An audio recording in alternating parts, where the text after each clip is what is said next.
kesempatan untuk bahas ya. Nah, bagi teman-teman yang ada di sini, saya harap semoga teman-teman dalam kondisi sehat, dalam kondisi baik, dan dengan waktu yang terbatas kita akan membahas tema ini. Nah, akan saya share di sini ya tentang tema kita pagi ini.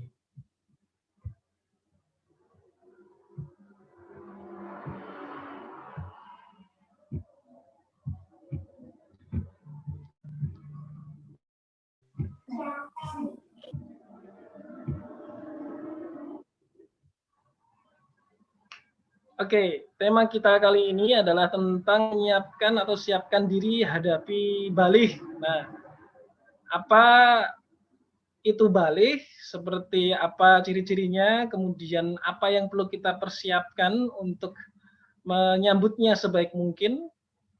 Teman-teman yang sekarang kelas 5 SD ya, insya Allah ini jadi bekal yang sangat penting agar teman-teman nggak grogi gitu ya, nggak bingung, nggak kemudian mengalami kesulitan ketika masa itu datang. Oke, kita kan bahas satu persatu, tetapi sebelumnya, nah ini nanti juga silahkan teman-teman juga bisa menjawab atau menanggapi melalui chat gitu ya. Silahkan nanti ditulis saja, diketik aja.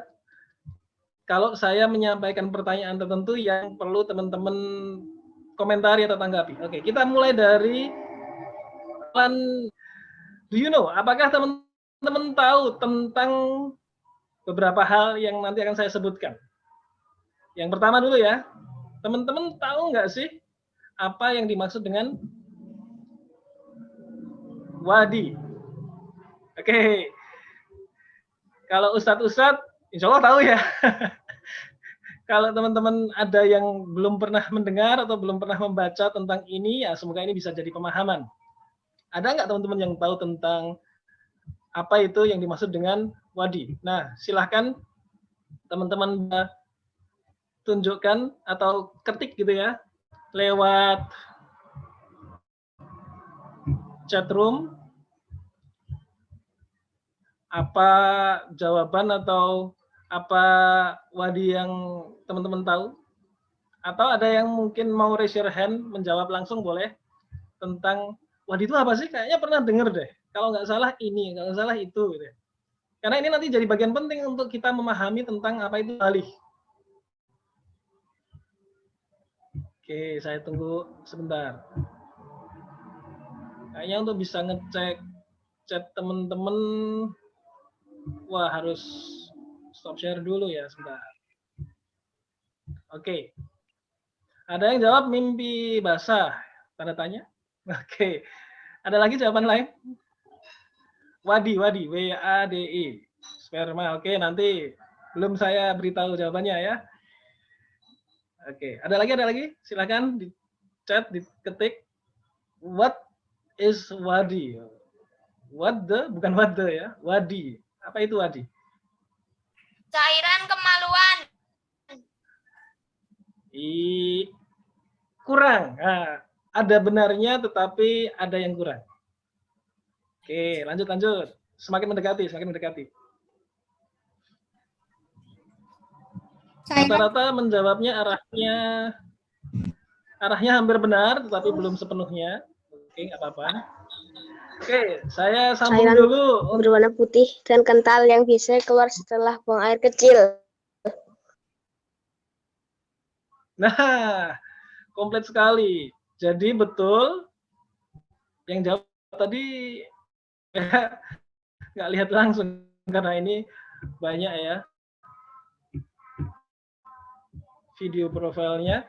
Baik, tadi yang jauh bisa dibaca dengan lebih komplit. Nah, ini satu di antara referensi yang bisa digunakan. Kelihatan ya?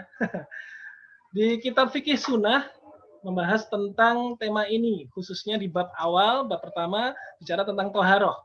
Nah, kenapa ini penting untuk kita pahami? Karena jangan sampai kita salah mengenal sehingga salah bertindak. Maksudnya apa? Nah, yang namanya wadi di sini tadi sudah air atau cairan yang cenderung kental. Artinya apa? Artinya dia bukan kencing. Kalau kencing kan cair ya. Kalau ini agak kental dan dia keluar mengiringi kencing. Jadi setelah kencing, kalau kemudian setelah itu keluar cairan agak kental, nah itu namanya wadi. Nah, sebelum kita bahas apa konsekuensi ketika orang laki-laki melakukan wadi, kita bahas ke poin berikutnya ya. Oke. Next one.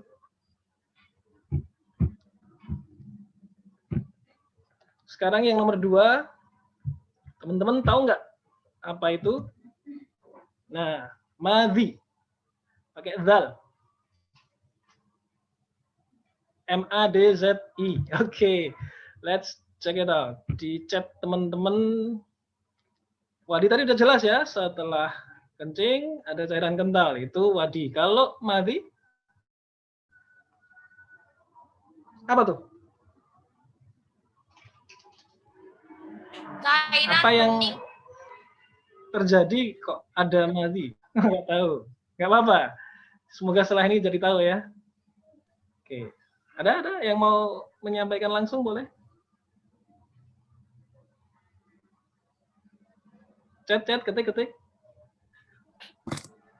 Wadi jelas. Madhi sama kan? Bedakah? Kalau sama apa? Kalau beda apa?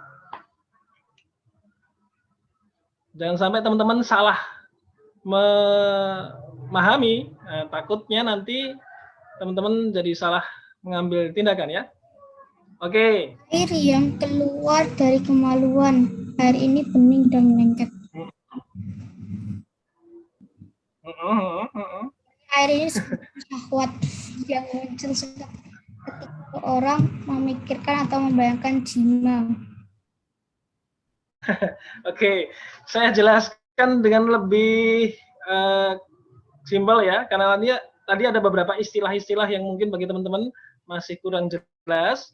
Jadi kalau wadi itu keluar atau muncul ketika seorang laki-laki kencing, kemudian setelah itu ada cairan kental. Madhi ini keluar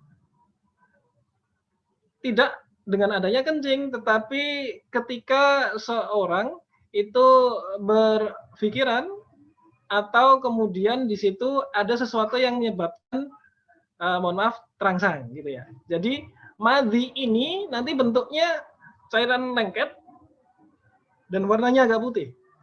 Ada yang bening. Tetapi itu sekali lagi bukan menjadi masalah apakah warna atau ini, tapi memang dia cenderung kental atau lengket. Nah, dalam hal ini yang namanya madhi sekali lagi adalah beda dengan wadi. Penyebabnya beda dan juga kondisinya berbeda. Nah, ini yang terakhir kayaknya teman-teman sudah tahu semua ya. Insya Allah. Kalau ini cukup umum kita tahu. Apa itu? Ya. Apa? Tadi sudah ada beberapa yang menjawab. Sudah tahu ya? Mani, ya. Ada wadi, ada madhi, ada mani. Kalau mani apa? Betul. Cairan Mani kental yang keluar saat tidur pas di kemaluan. Oke. Jadi tadi ada beberapa yang sudah menjawab di atas ya. Nah, tadi beberapa yang menebak tentang air madhi itu sebenarnya adalah mani atau wadi tadi ya. Tadi ketika saya tanya wadi ada yang bilang mani itu beda. Kemudian ketika saya sebut wadi ada yang bilang sperma. Nah, sperma itu di antara kandungan dari air mani. Jadi apa itu air mani? Air mani adalah sesuatu yang keluar dari kelamin laki-laki, wujudnya kental dan mengandung sperma. Biasanya muncul ketika tadi terangsang dan kemudian memercik atau kemudian dalam hal ini mani itu biasanya keluarnya dengan cara percikan. Nah, teman-teman semua, kenapa ini penting? Karena ketika teman-teman nanti akan semakin dekat dengan namanya balik, dan ciri-ciri balik itu diantaranya membahas tentang apa yang kita bahas sekarang, nanti teman-teman juga harus tahu kalau masing-masing ini punya sifat dan konsekuensi akibat yang berbeda. Misalnya aja, kalau wadi itu tadi ikut setelah kencing ya, dan di situ nanti ketika orang melakukan wadi, maka cukup dengan dibersihkan, kemudian disucikan dengan diri kita dengan wudhu. Jadi cukup wudhu aja, itu sudah mensucikan diri kalau keluar wadi. Dan dia sifatnya sekali lagi dalam hal ini harus dibersihkan. Kalau madhi, nah madhi ini dia sifatnya najis. Sifatnya najis, jadi harus dibersihkan. Kalau ada jaran lengket harus dibersihkan, kemudian sama, cukup dengan wudhu. Dan jangan lupa bagian kemaluan juga dibersihkan. Jadi wadi, madhi itu yang perlu kita lakukan cukup wudhu, sama-sama cukup wudhu. Nah beda kalau mani. Kalau mani teman-teman tahu ya, insya Allah kalau sampai orang keluar mani maka dia harus mandi wajib, mandi junub ya. Nanti kita akan bahas secara lebih detail tentang mandi junub juga. Oke. Tentang masing-masing bagian itu dia punya fungsi, punya jenis cairan yang berbeda, sehingga teman-teman harus paham. Jangan sampai salah ya. Teman-teman kira itu mani, teman-teman mandi padahal sebenarnya itu madhi gitu. Karena pernah kejadian bahkan level sahabat sekalipun itu pernah salah gitu ya, karena belum punya ilmu ya. Saat itu Ali bin Abi Thalib pernah menyampaikan dalam sebuah hadis riwayat Bukhari, aku adalah seorang laki-laki yang sering keluar madhi. Jadi beliau itu qadarullah, dengan izin Allah itu sering keluar madhi, bukan mani loh ya, tapi madhi. Jadi cairan lengket karena adanya rangsangan tertentu. Nah, maka beliau melanjutkan, maka aku menyuruh seseorang untuk menanyakannya kepada Nabi SAW karena posisi putri beliau. Jadi beliau mau tanya sendiri nggak enak karena ada anaknya Rasulullah yang perempuan. Maka ia pun bertanya dan Nabi bersabda, berwudulah dan basuhlah kemaluanmu. Hadis riwayat Bukhari. Jadi cukup dengan wudhu kalau keluar mandi. Tapi kalau keluar tadi yang telah kita bahas mani, baru mandi wajib, mandi besar. Oke, itu awalan ya. Nanti kita akan bahas secara lebih detail tentang poin-poin atau hal lain yang kita persiapkan berkaitan dengan balik. Nah, selanjutnya kita akan bahas tentang beberapa poin yang lain. Oke, ready ya? Teman-teman semua harus paham bahwasannya balik itu bukan sebuah aib. Jadi ya tiap orang insya Allah dengan izin Allah akan sampai pada masa itu, akan balik. Maka jangan sampai ada yang sombong atau bodoh.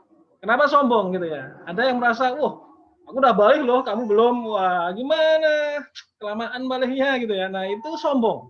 Karena merasa hebat kalau udah balik, kan menganggap orang lain itu cemen gitu ya, remeh, udah umur segini kok belum balik gitu ya.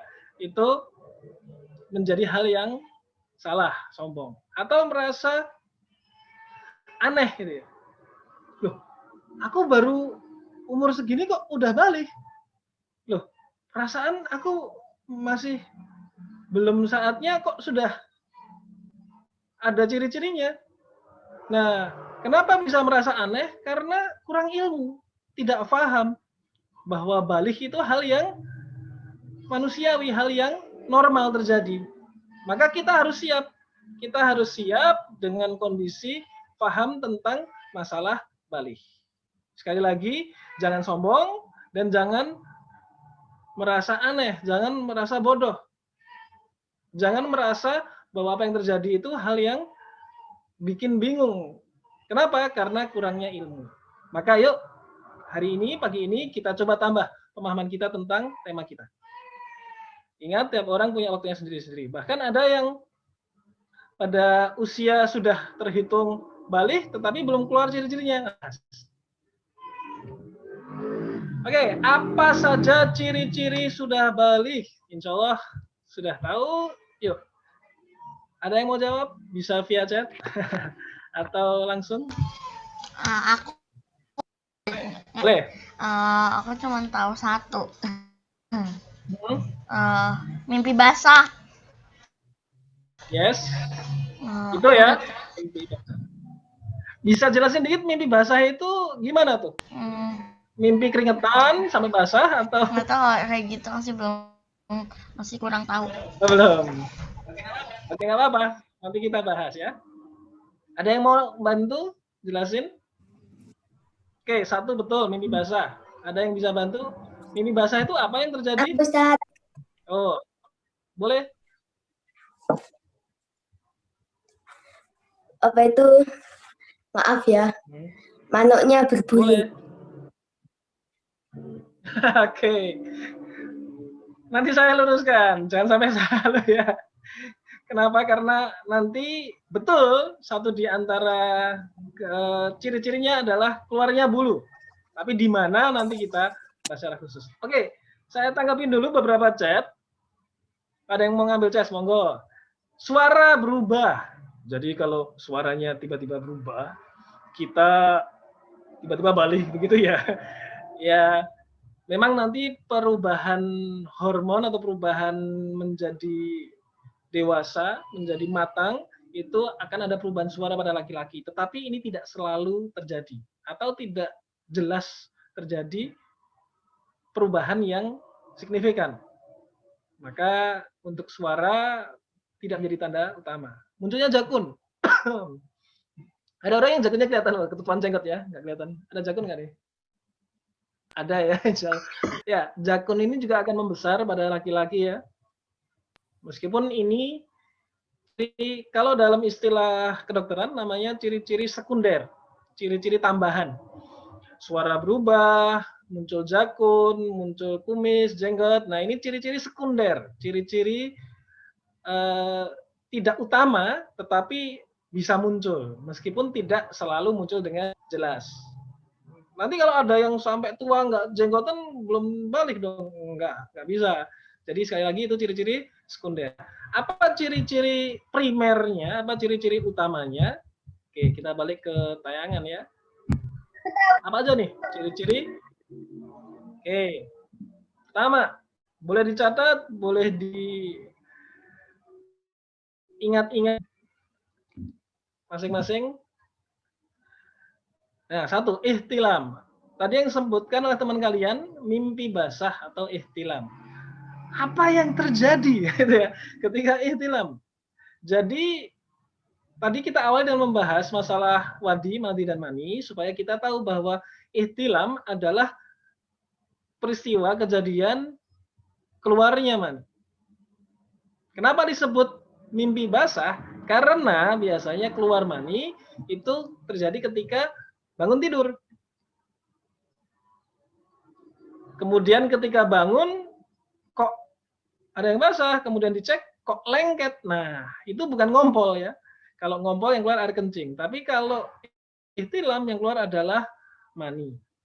Nah, maka teman-teman semua ada beberapa yang perlu teman-teman pahami. Pertama, apakah yang keluar atau mani itu selalu karena ada mimpi. Nah, kalau namanya mimpi basah, kalau nggak mimpi gimana? Tiba-tiba bangun-bangun udah basah. Berarti bukan mimpi basah dong, tidur basah gitu. Belum balik. Harus mimpi. Enggak. Jadi bukan salah mimpi, nggak mimpi ya. Atau mungkin dia mimpi, tetapi lupa. Nggak ingat mimpinya. Itu bisa terjadi. Orang tidak, kalau dalam sebuah penelitian tentang sleep, tentang tidur, di ilmu psikologi, orang itu ketika tidur mengalami yang namanya REM, Rapid Eye Movement. Jadi matanya gerak-gerak ketika tidur. Apa yang terjadi ketika itu? Dia sedang ngimpi. Nah, orang ketika tidur itu REM atau Rapid Eye Movement, ngimpi, itu bisa beberapa kali. Nah, ketika kita bangun, kita ingat kita ngimpi itu hanya beberapa di antara mimpi kita. Jadi kadang, bahkan sering, ada mimpi yang kita nggak ingat. Nah, mungkin aja teman-teman yang mimpi basah itu mimpi keluar air mani tapi nggak ingat. Jadi kunci yang jadi ciri-ciri utama adalah bangun tidur, ada nggak air mani yang keluar? Gimana kalau ngimpi tapi nggak basah gitu ya? Ngimpi tapi kok nggak ada air mani? Maka itu bukan mimpi basah. Mimpi basah soalnya dengan adanya air mani. Oke, jelas ya? Nanti ada yang tanya, boleh ketika diskusi atau di chat. Nah, tadi yang disebutkan teman kalian, tumbuhnya bulu. Tapi saya perjelas bukan di kemaluannya gitu ya. Sekitar kemaluannya. Ya. Iya. Area tertentunya di mana? Yaitu di sekitar kemaluannya, bukan di kemaluannya itu sendiri gitu ya. Jadi nanti dia mulai muncul bulu, maka itu sebagai ciri-ciri sudah balik. Bahkan kok ada yang coret-coret? Kok ada yang coret-coret? Ada yang bisa bantu ngilangin nggak? Atau dari hostnya bisa dibikin disable untuk nyoret-nyoret? Nah, oke Kak. Tolong J. Terima kasih. Nanti. Mas, yang coret-coret Ustadz bisa lihat namanya. Jadi tolong segera dihapus ya, sayang ya. Supaya teman-temannya nanti bisa membaca dengan Kadang yang jelas. itu nggak sadar atau nggak sengaja ya. Oh iya ya, baik Kak. Dia mencet-mencet ternyata kecoret. Oke, masih bisa ke pertama adalah stretching atau pemanasan. Stretching pemanasan, bangun tidur, stretching biar badan nggak pegel, nggak gampang capek gitu ya. Nah, yang kedua adalah olahraga yang sifatnya stamina. Jogging, berenang, nah, itu melatih stamina teman-teman. Baru yang ketiga itu yang sifatnya menguatkan otot, push up, sit up, itu untuk membantu teman-teman secara fisik lebih kuat ototnya. Ini gambaran aja ya. Lalu boleh nggak tadi sepak bola, basket? Boleh. Cuman jangan sampai cuman melakukan olahraga sepak bola tapi nggak pemanasan, nggak stretching, kemudian nggak ada latihan-latihan yang sifatnya stamina. Setelah itu teman-teman bakal badannya sakit-sakit, capek. Karena nggak seimbang. Niatnya olahraga, malah badannya sakit semua. Itu terjadi karena nggak seimbang. Kalau seimbang, badan nggak cepet sakit, kalaupun capek akan mudah segar kembali. Oke, kedua, makanannya. Makanannya halal toyib, jelas ya. Halal sumbernya, halal caranya, dan toyib. Apa itu toyib? Bergizi. Jadi teman-teman, kenapa ini kita bahas? Karena jangan-jangan ada mereka yang fisiknya nggak balik karena kondisinya nggak sehat.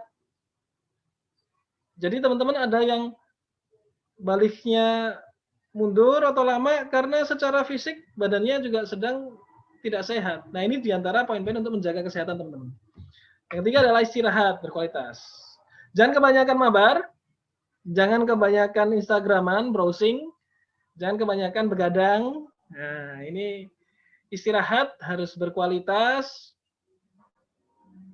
Gunakan seperlunya, main secukupnya. Kesempatan teman-teman harus diatur. Jangan sampai berlebihan sampai terlalu banyak aktivitas, kurang istirahat.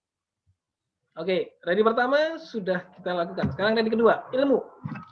Ada di antara ilmu yang harus teman-teman pahami. Dan ini penting banget ketika teman-teman khususnya menyiapkan diri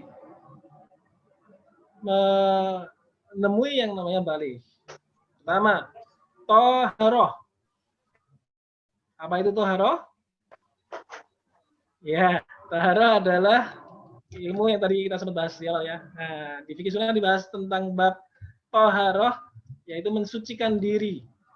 Tadi contohnya aja tentang masalah wadi, madhi, mani. Itu ada di bab toharoh. Teman-teman harus bisa bedain. Kemudian nanti kita bahas juga ada wajib. Gimana caranya mandi wajib? Ayo. Jangan-jangan teman-teman di sini sok tahu gitu ya. Oh, mandi wajib cukup gebir-gebir basah atau sekalian kum. sekalian nyemplung dalam bak gitu ya, semuanya basah, udah selesai mandi wajib. Nggak segampang itu gitu ya. Harus ada langkah-langkah yang jelas. Dan nanti poin-poin lain ya. Oke, yang kedua, ada khususnya dengan lain jenis. Kalau dulu masih TK, SD kelas 1, narik-narik baju, kejar-kejaran, apa istilahnya, nepuk perempuan, masih ya namanya anak-anak biasa. Begitu teman-teman udah mau balik, nah harus tahu adab-adabnya. Jangan sampai terbiasa, apalagi kadang kalau sama teman yang udah akrab ya, udah deket ya, kita udah kenal lama dengan teman kita yang perempuan itu, kemudian kita biasalah nyenggol-nyenggol, terus nepuk, atau kemudian bercanda gitu ya. Tetapi ternyata itu diatur dalam Islam. Loh, dia kan bukan mahram. Bagaimana kita harus menjaga hubungan kita dengan cara yang harus tahu ilmunya, harus paham. 3, nah, munakahat. Apa itu munakahat? Ustaz Adi insya Allah tahu ya.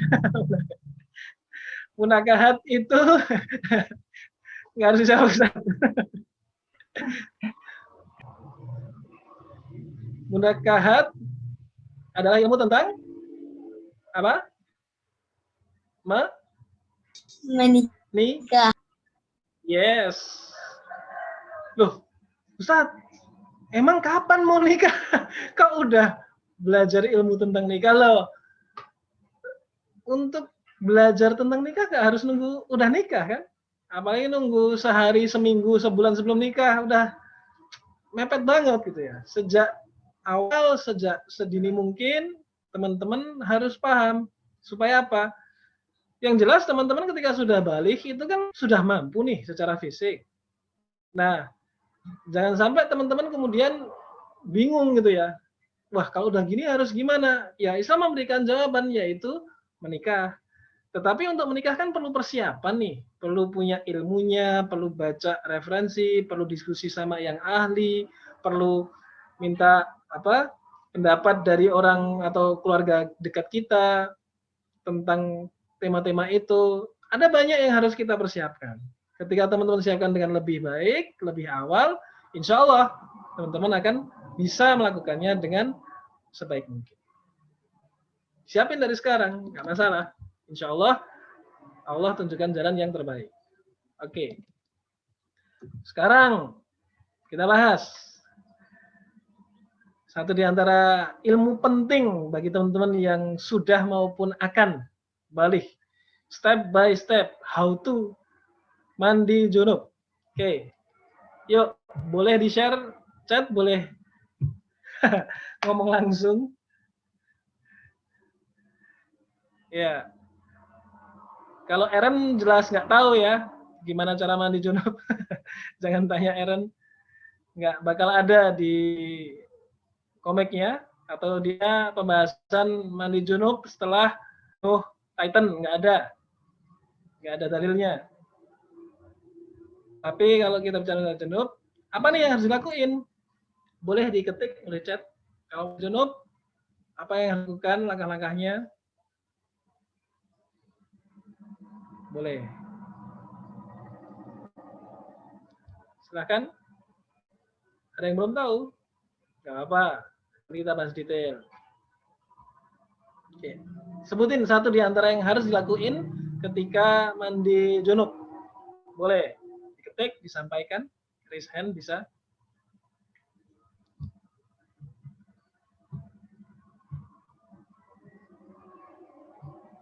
Oke, kalau belum ada.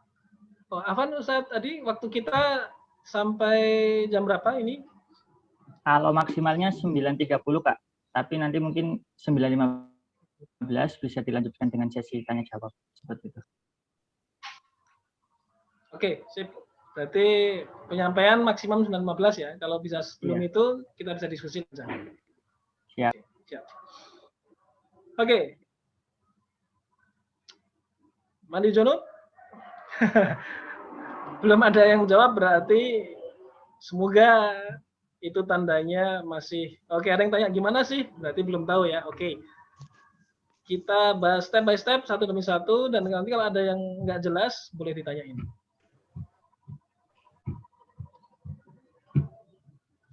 Pertama, yang satu. What must we do? Niat.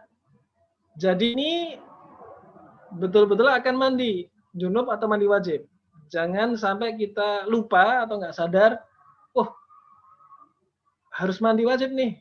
Kemudian karena suatu hal nggak langsung mandi, ngapain ya, sibuk, terus tiba-tiba, wah udah jam segini mandi mandi.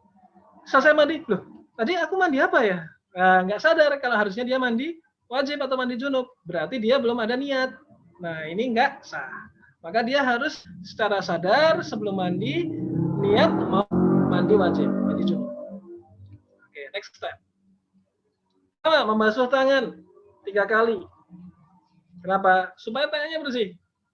Karena nanti dipakai untuk membersihkan. Nah, jangan sampai tangannya kotor dipakai untuk bersihkan malah jadi tambah kotor gitu ya. Oke. Setelah membasuh tangan, kedua tangan, nah membersihkan bekas-bekas yang ada.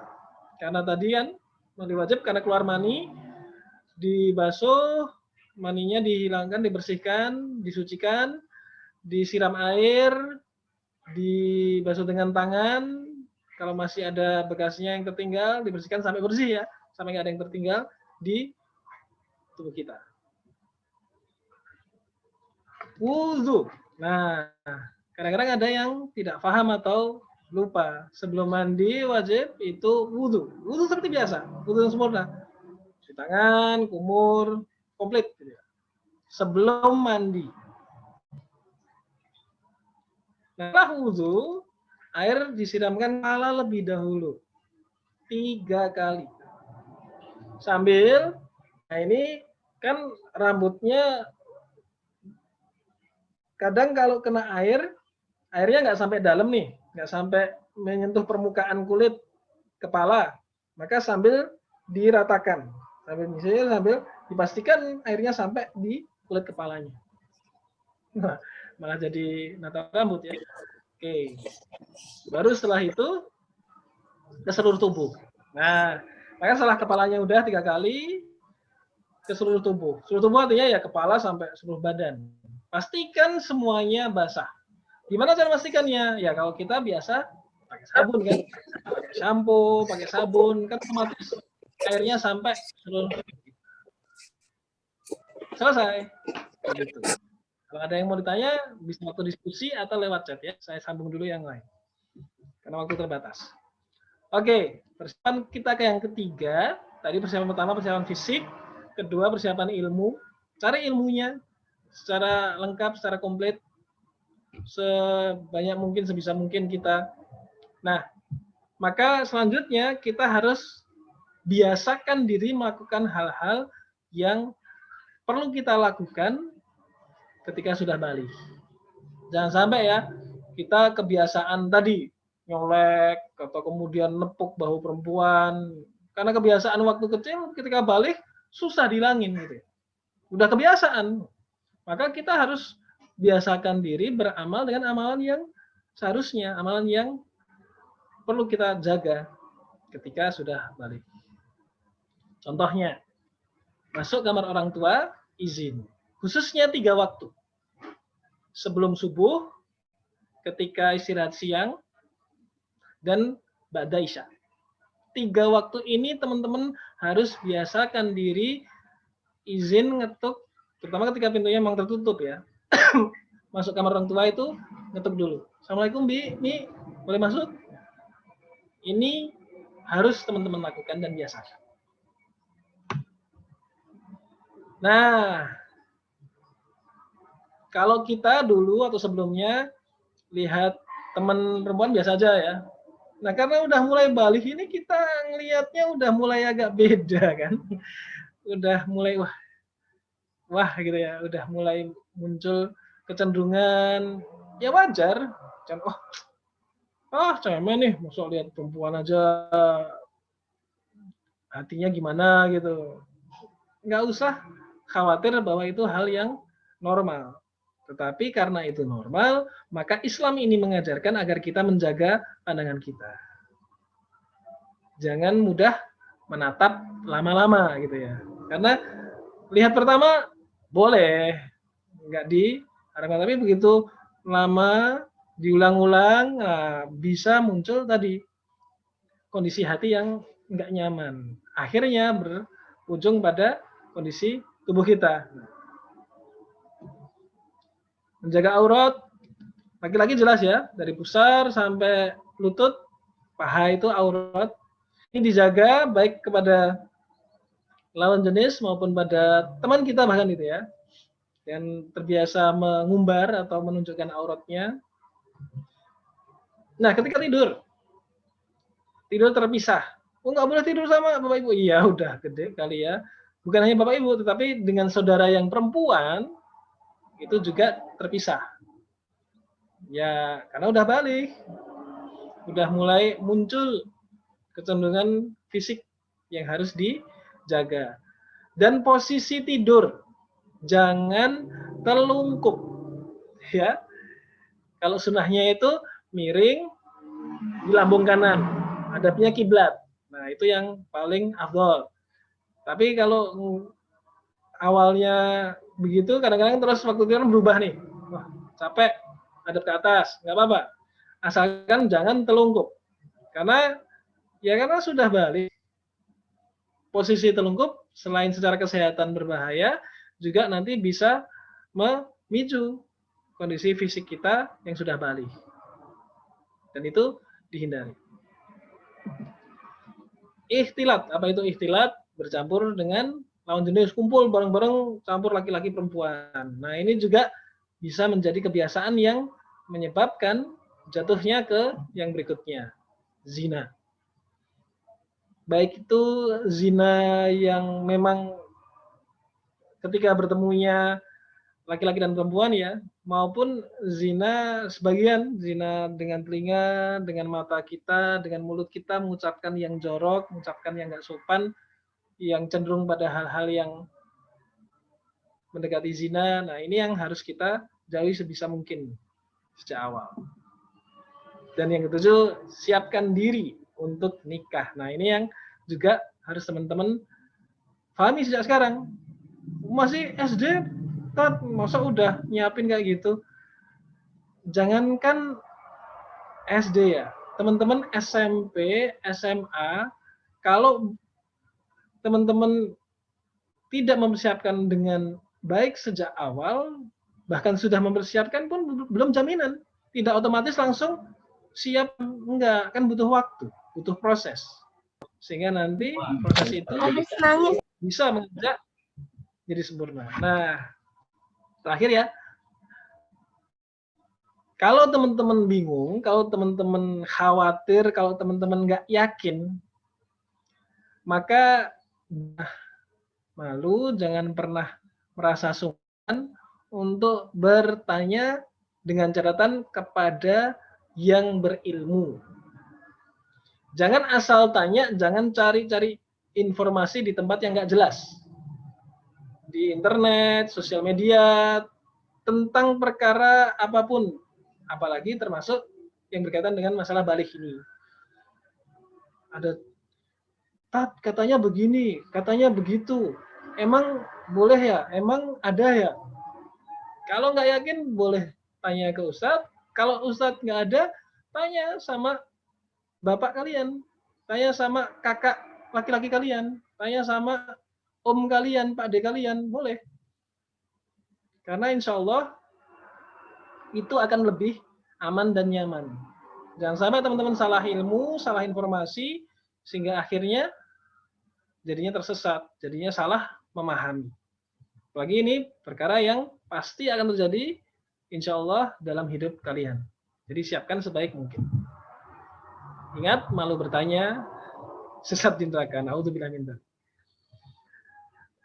Oke, itu diantaranya Ustadz untuk materi. Untuk selanjutnya kita lebih diskusi saja ya. Siap. Tanya jawab, diskusi supaya bisa lebih mendalam, dan kalau ada yang bingung bisa ditanyakan. Betul. Silakan Ustaz Aldi. Oke, baik. Terima kasih Kak Denis. Masya Allah ya, anak-anak materinya semakin mencerahkan kita ya. Mungkin anak-anak yang sudah tahu jadi tambah tahu, dan anak-anak yang belum tahu, ini merupakan pengetahuan yang penting. Seperti yang tadi Ustaz sampaikan, ini adalah materi yang akan sangat bermanfaat untuk kalian. Makanya Ustaz mengucapkan terima kasih kepada anak-anak yang sudah fokus mendengarkan, ya, tidak kemudian berbalas chat, juga anak-anak yang mencatat. Masya Allah, Ustaz doakan semoga semangat kalian ini Allah berkahi dengan kebaikan yang lain. Oke. Baik. Nah, ini Kak Denis sudah berbaik hati anak-anak untuk mengajak anak-anak memperdalam ilmu yang tadi sudah disampaikan. Sayang sekali kalau misalkan kemudian kita lewatkan begitu aja ya. Nah, jadi sekarang silahkan ada kesempatan anak-anak yang ingin bertanya atau menggali terkait balik lebih dalam, dipersilahkan, ada waktu. Apakah ada yang ingin bertanya? Solih? Boleh raise hand?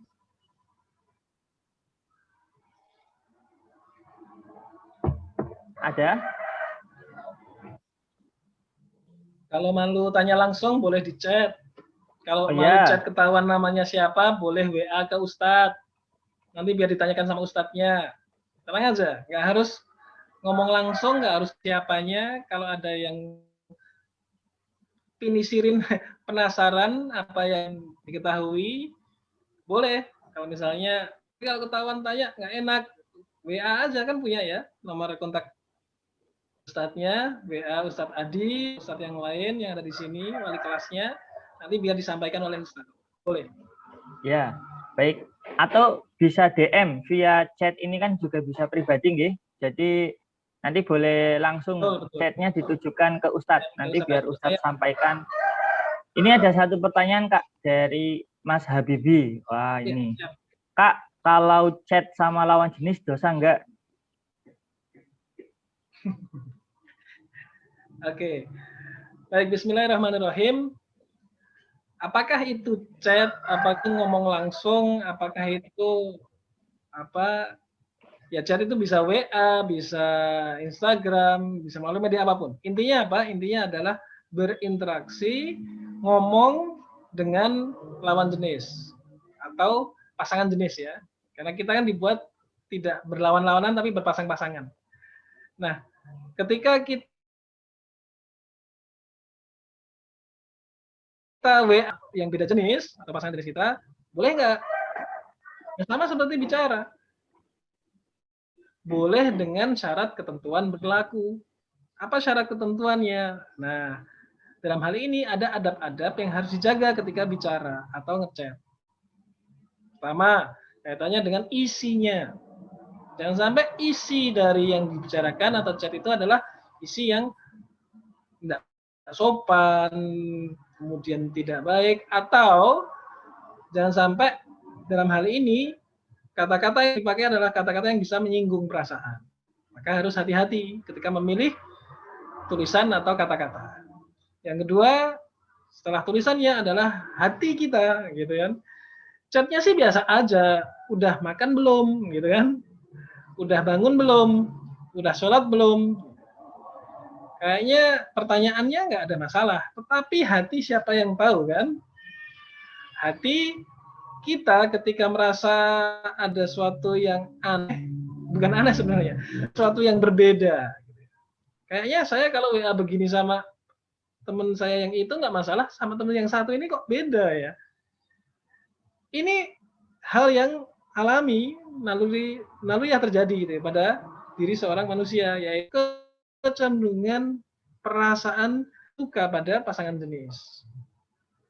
Hanya saja hati-hati dengan hati kita gitu ya. Kalau teman-teman biasa untuk kemudian berinteraksi dengan beda jenis sampai hati ini ngerasa wah kayaknya emang beda nih rasanya, nggak kayak biasanya sama yang lain gitu.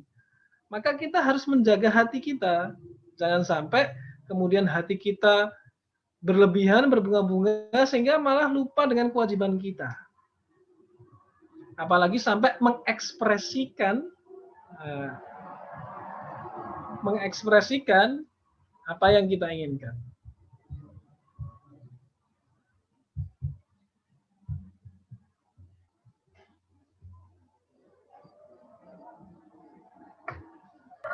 Ya,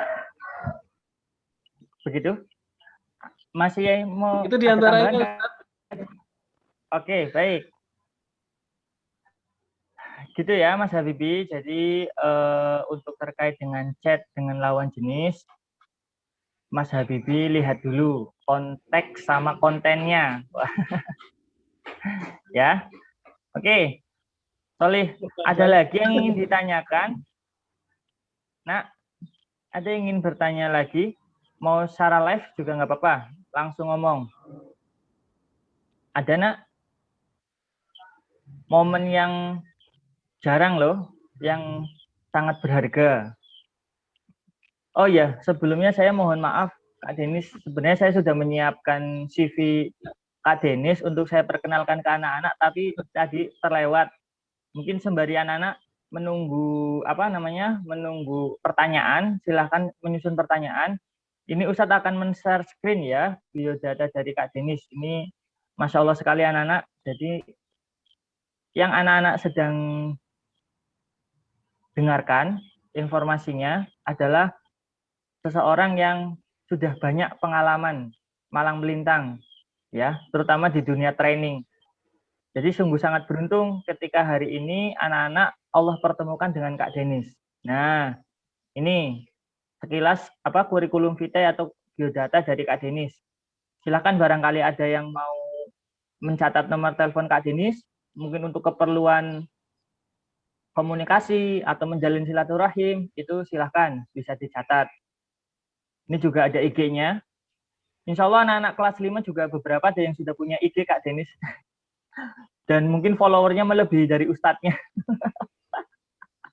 Jadi nanti anak-anak yang ingin mendapatkan konten-konten yang positif, yang edukatif, ini konten akun Kak Denis juga sangat luar biasa ya.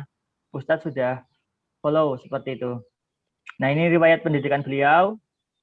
SD di SD Muhammadiyah Purwodiningrat, kemudian lanjut SMP di SMP 5, SMA-nya di SMA Negeri 1 Teladan. Oh, Masya Allah, ini SMA favorit ya, Kak. Terus Jogja ya. Di Wiro Brajan ya, kalau nggak salah ya, Kak. Oke, Masya Allah, Alhamdulillah. Dan kemudian perguruan tingginya di Fakultas Psikologi UGM. Ini ada riwayat organisasinya, anak-anak. Wah, ini anak-anak kalau misalkan baca riwayat organisasinya, ini akan semakin menggambarkan ya, yang tadi Kak Denis, yang kita temui Kak Denis dalam menyampaikan materi, karena memang beliau terbiasa dengan organisasi. Semoga daftar riwayat organisasi ini dan kemudian karya beliau, itu akan memotivasi anak-anak. Kenapa? Karena Kak Denis juga pernah anak-anak. Kemudian juga menjadi dewasa seperti itu. Nah, saat ini sekarang anak-anak dan punya waktu untuk menjadi dewasa seperti itu. Nah, ini ya gambarannya ya, Solih. Oke. Semoga ini bisa memantik anak-anak untuk bertanya. Silahkan, karena kita masih ada punya waktu sekitar 15 menit sebelum nanti forum kita berakhir. Sayang sekali kalau nggak ditanya kepada Kak Denis. Ayo, ada yang mau tanya lagi?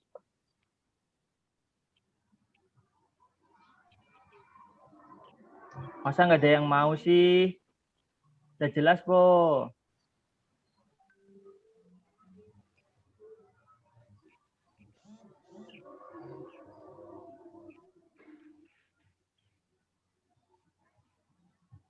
Yakin nih nggak ada yang mau? Solih.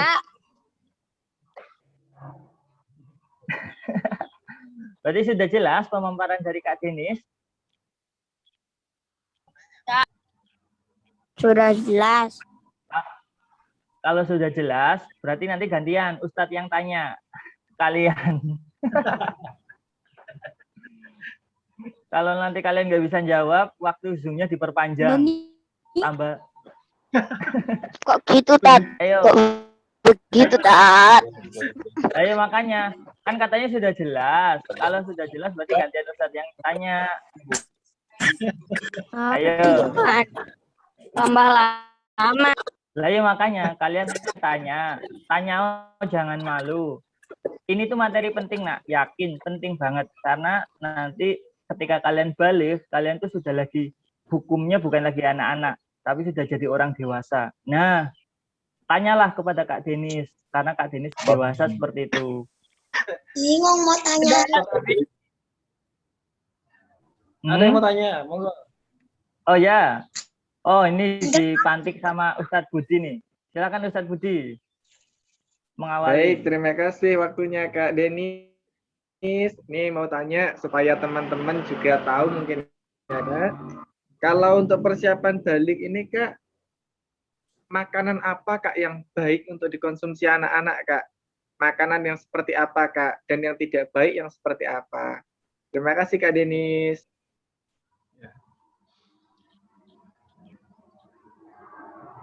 Baik, langsung ya, saya sambung. Oke, Terima kasih Ustaz. langsung Kak. Baik, bismillahirrahmanirrahim. Jadi yang ditanyakan Ustadz Budi ini hal yang sepertinya sederhana ya, Fotonya tapi 915. menjadi faktor yang penting buat teman-teman tahu secara khusus. Prinsipnya atau yang dasar, ada 2 syarat untuk makanan ya, yang menjadi pegangan kita. Pertama halal, kedua thayyib. Halal itu kaitannya dengan masalah agama, artinya bahannya bukan bahan yang haram maupun caranya, sumbernya tidak dari yang haram. Karena mau sebaik apapun atau setoyib apapun makanan, kalau dia haram, itu akan menjadi daging yang tumbuh, dan daging yang tumbuh dari hal yang haram, itu nanti layaknya masuk neraka. Nauzubillah min dzalik. Nah, teman-teman semua, apa yang berikutnya atau apa syarat berikutnya untuk makanan kita, yaitu thayyib. Thayyib itu berdasarkan apa? Kalau dalam bahasa kita sekarang, thayyib itu bergizi. Nah, ilmu tentang makanan yang bergizi bisa dibaca, bisa difahami lebih banyak di luar forum ini. Tetapi di antaranya ya, kalau kita bicara bergizi, tentu saja sesuai dengan kebutuhan tubuh kita. Dulu kita belajar yang namanya ada karbohidrat, protein, vitamin. Kemudian selain gizinya itu baik, menghindari makanan-makanan yang sifatnya instan atau buatan.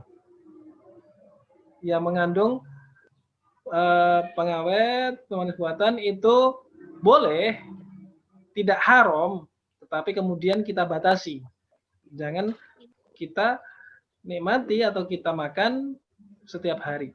Nah, prinsipnya kalau kita sudah makan makanan yang halal dan thayyib, insya Allah itu yang menjadi di antara kunci untuk bisa mendapatkan asupan yang bermanfaat dunia akhirat. Jadi dunianya fisik kita sehat, akhiratnya kita terjaga dari api neraka insya Allah. Allah alam bisawab, semoga tidak puas ya dengan jawaban saya, sehingga terus mencari ilmu di kesempatan berikutnya, insya Allah. Oke, baik, Masya Allah, Alhamdulillah ya. Sudah terjawab ya, Ustadz Budi, insya Allah juga anak-anak juga bisa menangkap ya. Nah, sebelum Ustadz membacakan pertanyaan yang di chat, ini sangat menarik pertanyaannya. Ustadz akan memberikan kesempatan terlebih dahulu pada yang mau ingin bertanya secara langsung. Nah, ini ada Mas Akmal yang sudah angkat tangan. Silakan Mas Akmal, ingin bertanya sesuatu secara langsung? Boleh. Itu, apa pertanyaannya di chat? Pertanyaan kamu di chat, sampaikan secara langsung aja nak. Kameranya dibawain lagi sayang. Kameranya dikebawahin. Nah, biar Kak Denis bisa lihat wajah Kalau Mas menikah Akmal. di umur 15 tahun apakah boleh? Oke, ada lagi? Oke, silakan Kak Denis, monggo. Baik, ada bagian menarik dalam kitab yang berbeda kali ini ya. Tadi fikih sunnah tentang taharah, ini tentang mendidik. Nah, dalam kitab tentang mendidik ini diantara yang harus kita siapkan selain tadi yang saya ketikkan di bagian amal ya, itu adalah teman-teman harus menyiapkan diri untuk yang namanya menikah. Nah, perkara menikah ini tentu saja kita harus tahu bahwasannya prinsipnya bukan masalah umur. Prinsipnya adalah pada masalah siap. Artinya apa? Ada yang umurnya sudah banyak, tapi nggak siap. Tapi mungkin nggak umurnya masih muda, tapi sudah siap. Mungkin. Makanya kalau teman-teman siapkan sejak awal, sejak dini, insya Allah teman-teman bisa saja. Mungkin menurut orang lain itu masih muda, tetapi sebenarnya sudah siap. Bahkan apa? Disebutkan, kalau saya sampaikan berdasarkan apa yang disampaikan para ulama ya, menurut Imam Malik, Asy-Syafi'i, dan Abu Hanifah, ini imam mazhab ya, batasannya usia berapa boleh menikah? Batasannya adalah adanya kemampuan memiliki anak. Dan ini sangat fleksibel, tidak dibatasi oleh umur. Sekali lagi, berarti kalau sudah balik, prinsipnya secara agama itu boleh menikah. Nah, pertanyaannya, apakah ketika balik itu dia otomatis sudah siap? Nah, itu yang perlu dipahami. Udah siap belum? Kalau belum, harus disiapkan dengan baik matang. Karena pernah ya ketika zaman Rasulullah menikahi yang lebih muda, yang namanya siapa? Aisyah. Aisyah itu dinikahi kapan? 6 tahun, 6 tahun. Ya, tetapi baru kemudian boleh satu rumah menikah itu ketika Aisyah sudah balik. Betul. Maka boleh atau bisa menikah ketika sudah balik. Sehingga teman-teman sekali lagi yang penting, yang hal sifatnya prinsip, teman-teman harus mempersiapkan diri sebaik mungkin, dan hanya secara fisik, secara tadi, ilmu, secara amal, kita terbiasa beramal yang baik dan menyiapkan diri untuk masa depan kita, termasuk menikah. Allah alam bisawab. Kalau ada yang masih kurang jelas ya, boleh ditanyakan. Baik Mas Akmal, begitu nggih, kurang lebih Mas Akmal ya. Jadi batasannya nanti selain juga sudah balik, sudah siap juga. Nanti misalnya Mas Akmal di usia mungkin orang-orang bilang masih muda ya, tapi Mas Akmal merasa sudah siap nikah dan Mas Akmal sudah melewati fase balik, berarti Mas Akmal sudah boleh menikah seperti itu. Itu nggih Kak Denis kurang lebih ya. Ya, ini ada lagi yang mau bertanya Kak Denis, Mas Habibi. Silakan Habibi. Kak, kalau balik di bawah umur 10 normal enggak? Oke.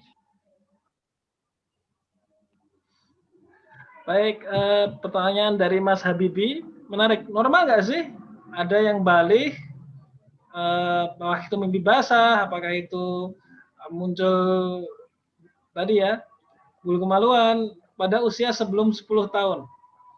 Normal menurut siapa? Nah, ini yang juga harus teman-teman pahami, karena setiap daerah atau setiap tempat itu biasanya ada kecenderungannya masing-masing. Misalnya ya, kalau di Amerika atau di Indonesia itu nanti ada perbedaan normal atau kebiasaan usia berapa seorang itu balik.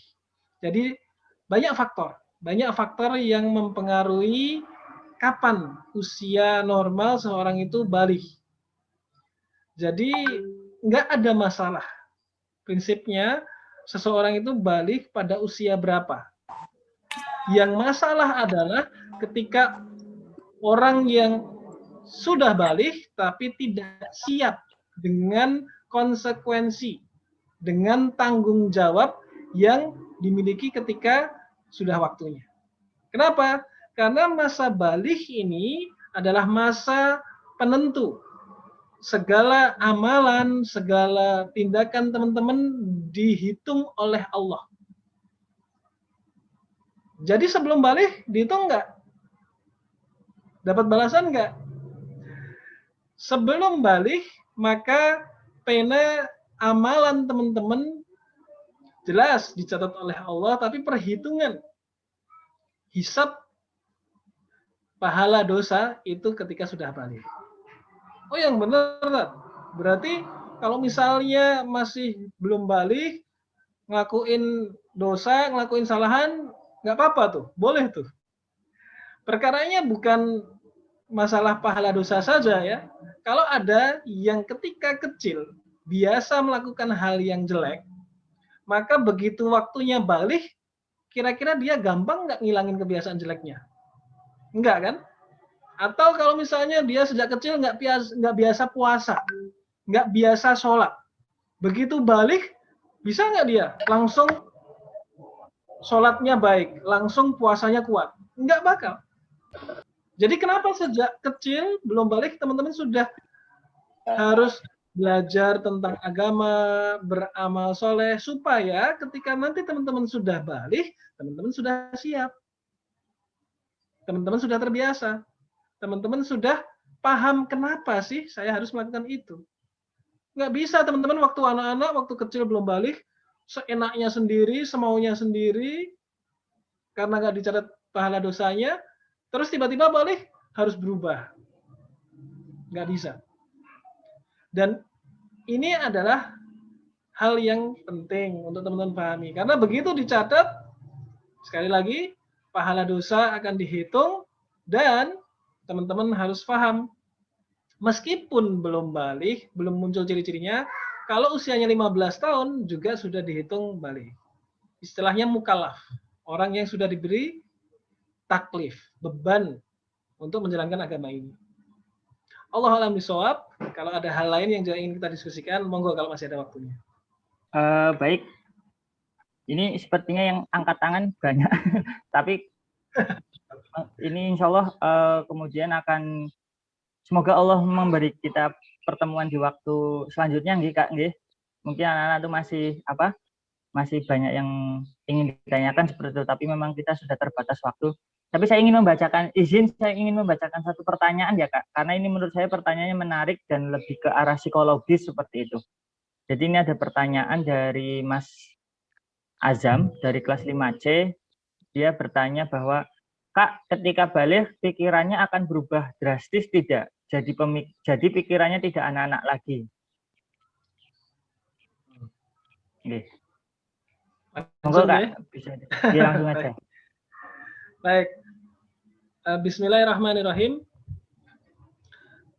Jadi ketika seseorang balik, yang berubah apa saja? Yang berubah hanya badannya, terus pikirannya, perasaannya ada yang berubah enggak? Jadi drastis atau tiba-tiba itu bukan proses yang muncul karena hal yang normal. Kalau ada seorang yang tiba-tiba pikirannya berubah, tiba-tiba perasaannya berubah, pasti ada kejadian tertentu yang menyebabkan. Entah dari hal, misalnya dari orang lain menyampaikan sesuatu, ada kejadian tertentu, apakah itu yang baik maupun yang musibah ya. Misalnya ada orang kejadian musibah, maka tiba-tiba drastis pikiran perasaannya berubah, yang tadinya seneng, happy, jadi mudah murung gitu ya. Maka pertanyaannya sekali lagi, apakah balik bisa membuat orang pikirannya drastis enggak?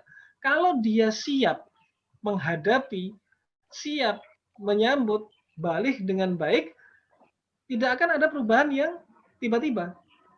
Ya kan udah siap. Dia paham ilmunya, dia paham konsekuensinya, dia paham harus gimana. Oh, balik itu ketika begini, saya harus begini. Insya Allah nggak masalah. Nggak kemudian khawatir, cemas, takut, sehingga akhirnya pikirannya mulai macam-macam, pikirannya, wah nanti kalau gini gimana, kalau ketahuan orang tua gimana, nanti saya harus begini, begitu. Itu karena nggak siap. Tapi kalau teman-teman siapkan dengan baik sejak sebelum balik, ketika balik itu datang, teman-teman tenang, teman-teman nyaman, teman-teman nggak mikir macam-macam. Karena paham bahwa ini hal yang wajar, dan insya Allah ini adalah tanggung jawab yang Allah berikan kepada saya. Karena tidak semua manusia mendapat kesempatan untuk bisa jadi balik. Kan ya? Nggak semua umurnya sampai. Ya kan? Ada yang belum umurnya balik sudah dipanggil oleh Allah. Apalagi di kondisi pandemi ini, Masya Allah. Betapa banyak mereka yang usianya bahkan masih kecil pun terkena efeknya. Maka ini karunia dari Allah, ini anugerah dari Allah. Tidak semua orang mendapatkan kesempatan merasakan. Ditambah lagi, alhamdulillah, Allah berikan kesempatan teman-teman untuk belajar ilmunya, mempersiapkan diri untuk mendapatkan kesempatan balik itu. Karena tidak semua orang juga mendapatkan atau memahami ilmunya.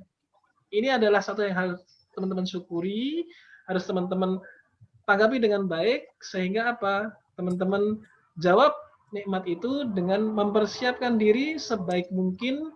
Ingat tadi, fisiknya disiapkan, jaga kesehatan, jaga tubuh kita dengan baik, ilmunya ditambah, cari ilmu tentang perkara-perkara yang berkaitan dengan hal ini, dan biasakan sejak sekarang beramal dengan amalan yang ikhlas, niatnya supaya Allah ketika memberikan balik, kita sudah siap menjadi muslim yang baik. Insya Allah. Afwan, itu di antara yang bisa disampaikan. Karena terbatasnya waktu, saya kembalikan kepada Ustaz Adi.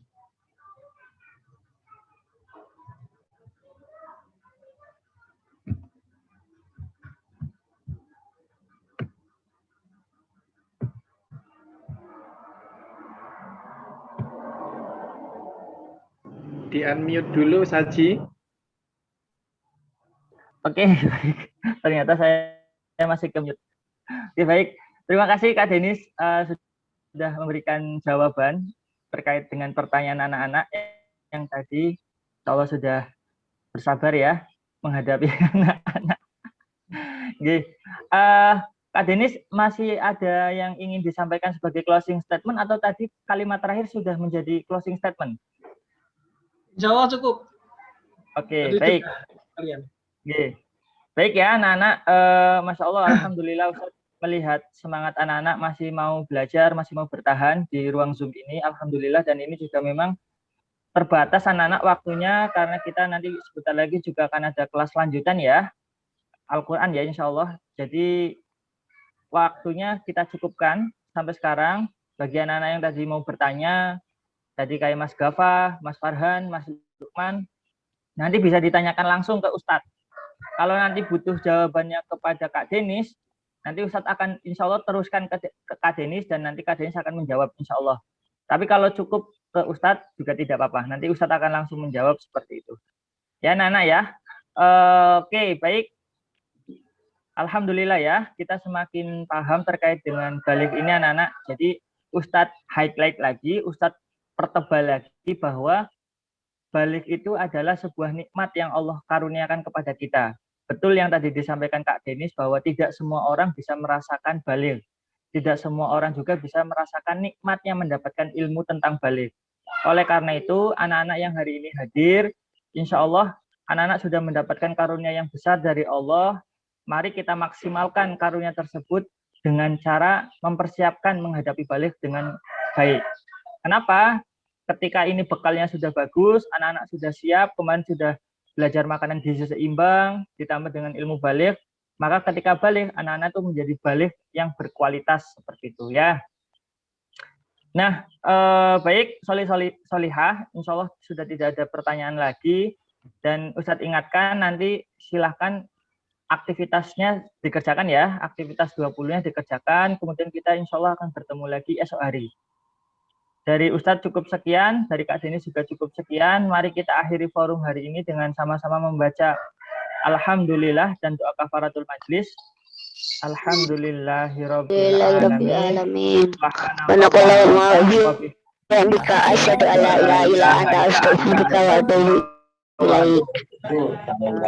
Oke, sebelum ditutup Solih, Ustadz akan mengambil foto kita, silahkan boleh di-on-kan kamera terlebih dahulu, karena ini momen kebersamaan dengan Kak Denis. Layak untuk kita abadikan ya. Jangan ada chat dulu supaya tidak mengganggu. Oh ya, chatnya jangan dulu, saya disable aja ya.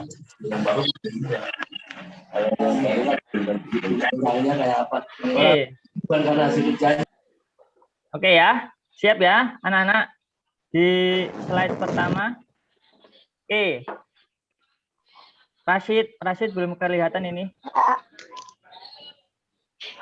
Oke, yuk, senyum. 1, 2, 3. Lagi. 1, 2, 3. Oke, slide selanjutnya ya. Di slide selanjutnya, Solih. Siap. 1. Ini siapa nih? Uno belum kelihatan. Mifsyal. 1, 2, 3. Faras dan Uno nih belum kelihatan lagi. 1, 2, 3. Oke, baik. Masya Allah, alhamdulillah ya. Solih.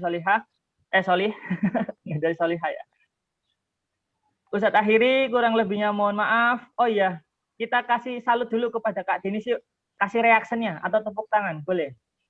Reaction? Ada yang mau ngasih reaction emot? Ada yang tepuk, ada yang jempol. Oke, ada yang love. Masya Allah, alhamdulillah ya. Baik, Ustadz akhiri, kurang lebihnya mohon maaf. Wassalamualaikum warahmatullahi wabarakatuh. Waalaikumsalam warahmatullahi wabarakatuh. Dadah.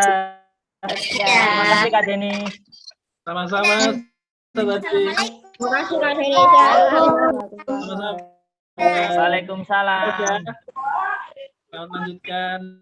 Nah.